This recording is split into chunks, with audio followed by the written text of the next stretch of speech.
in order to step into that life and assignment that God has already prepared for you, it is so important to know the blockages and self-limiting beliefs that hold you back. They could come from the people around you, negative people that you know, or it could even come from yourself.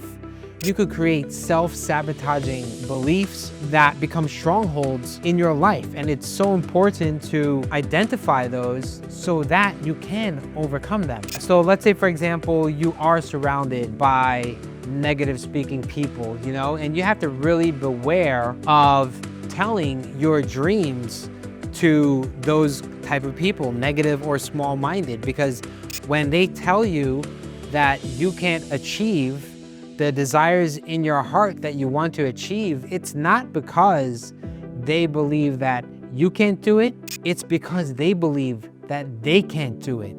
And then they want to push their beliefs into you, So it's so important to not fall into that trap of following the advice of small-minded people. Maybe you could be one of those people who fall into the categories of analysis paralysis. I used to be that way, I have to figure out every single detail before I am able to take one step forward. But that's not how success, and even success in the kingdom, works. We have to step out in faith.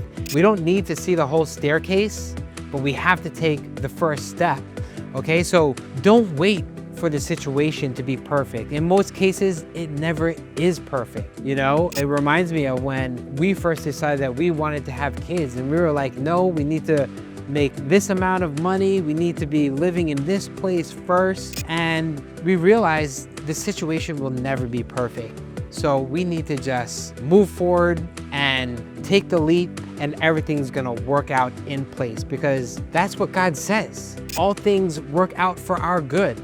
So take action and learn and pivot on the way. And that's what we like to say in our industry, we earn while we learn. But just like James 2:18 says, but the one who looks into the perfect law, the law of liberty, and perseveres, being no hearer who forgets, but a doer who acts, he will be blessed in his doing. What does that say? That says that God is going to bless your works, because we are trusting in his perfect law, and we're doing this for him. Now, what else?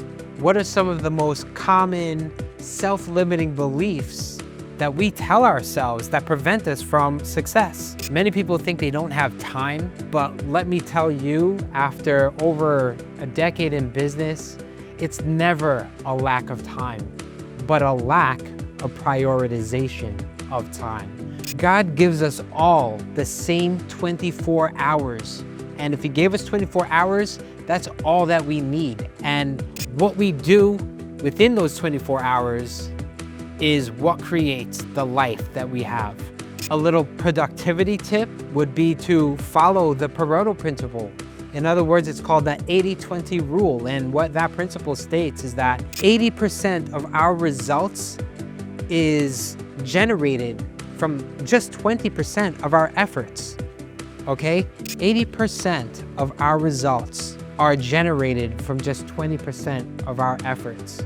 Identify what those 20% of efforts are that will create those 80% of results, and you will see the results in your life, okay? Another very common self-limiting belief is, I don't have enough money to start a business that I need in order to create money. That's like saying that I need to get clean before I take a shower so that I can get clean. That's what you call a reciprocal poverty mindset. It's an endless cycle, and that's why the rich keep getting richer and the poor keep getting poorer, okay? Because it's a repetitive process, a reciprocal process, and it's the mindset that keeps the poor from staying poor. And it's so important to not fall into that mindset. If you remember the parable of the talents, what happened to the servant who buried his money out of fear. God called him a wicked servant. We're not supposed to be fearful of releasing our money so that it can come back to us tenfold. The money that God gives us are seeds to be planted, not seeds to be thrown away or seeds to be eaten. They're supposed to be planted so they can bring back a harvest. Holding onto it out of fear is only gonna let it slip away. You know, you could kind of think of it as holding a handful of sand. The harder that you close your fist and the harder that you hold tightly to it, the more of it slips away through the cracks. And that's how poverty mindset people actually live. It's better to live with calculated risk with your money so that you can create a harvest than to bury it out of fear. Another self-limiting belief: I have too many responsibilities. I'm too tired after my 9 to 5. Your 9 to 5 is where you work your job. And then your 5 to 12 is where you work on your dream. Okay, because if you don't work on your dream from that 5 to 12, you fall back into that reciprocal poverty mindset.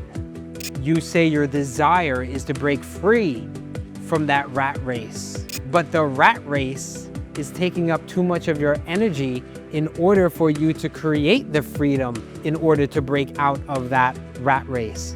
It's repetitive, it's reciprocal, it's a mindset. Another self-limiting belief: I don't have the right connections. And while it's true that you are who you surround yourself with, and if you don't know successful people, you don't know high-performing people, then read the books from highly successful people. Before I ever was able to create any results in my business, and before I had any type of successful friends, my friends were Napoleon Hill, John C. Maxwell, Robert Kiyosaki, Jim Rohn, Zig Ziglar, okay, Rodney Howard Brown. All of their success secrets that are up in here are spilled out into pages in their books.